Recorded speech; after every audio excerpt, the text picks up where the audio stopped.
sabi ko sa anak ko, bakit ang bango? Yung pala ginamit niya tong Sisway all-purpose cleaner.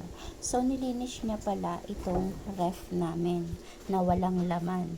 Dahil nga walang laman, ang sabi ko, ilinisan niya. Tingnan niyo naman, nagmukha na siyang bago at talaga namang malinis.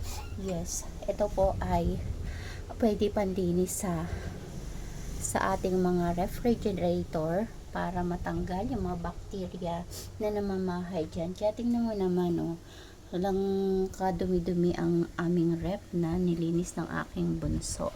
So, pwede rin pala tong gamitin sa lababo, sa kalan, or kahit sa CR, ginagamit din po namin tong panlinis.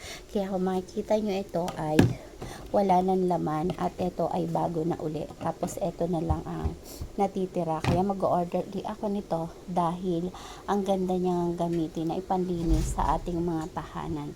Kung gusto niyo rin ito, lalagay ko yung link sa comment section kung saan ko ito nabili. Thank you for watching.